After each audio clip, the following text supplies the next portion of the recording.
আমার একটি video 1.7 million view হয়েছে, প্রায় 2 মিলিয়নের কাছাকাছি। আপনারা ভালোবাসা দিয়েছেন বিদায় এতটুক পর্যন্ত আমার এই ভিডিওটি আগাইছে, এবং আপনাদেরকে অসংখ্য ধন্যবাদ আমার ভিডিওর পাশে থাকার জন্য। তবে আজকে আপনাদের মাঝে একটি ভিডিও নিয়ে আসছি। ভিডিওটা আপনাদেরকে দেখাবো, এবং আল্লাহ রাব্বুল আলামিন একটা কথা বলেছেন, হামাইয়া রব্বিকুমা তুকাজ্জিবান, তোমরা আল্লাহর কোন কোন নিয়ামত অস্বীকার যাবে। কিছুদিন আগে গরুর ধান আমরা অনেকে বাড়িতে নিতে পারছি, অনেকে বাড়িতে নিতে পারছি না, বৃষ্টির কারণে এই ধান নষ্ট হয়ে গেছে। আজকে দেখেন, এই যে ধান ক্ষেতের মাঝে যে ধান কেটে নেওয়ার পর যে গুছা যে থাকে, গুছা থেকে আবার নতুন করে আল্লাহ রাব্বুল আলামিন এই ধান আবার নতুন করে দিছে।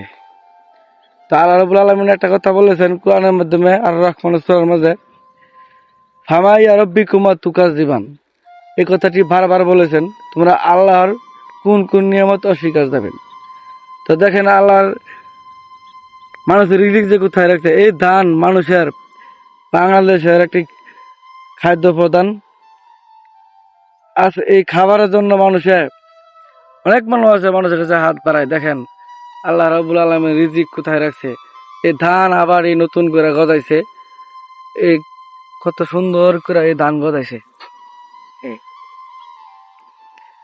কেটে নেওয়ার অংশ থেকে এই ধানগুলি আবার নতুন করে গজাইছে। তা আল্লাহ রাব্বুল আলামিন চাইলে সব কিছু সম্ভব।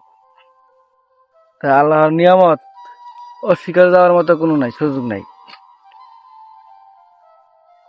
কত সুন্দর করে আবার এই ধানগুলো হয়েছে, ফেলে দেওয়া থেকে আবার নতুন করে গজাইছে।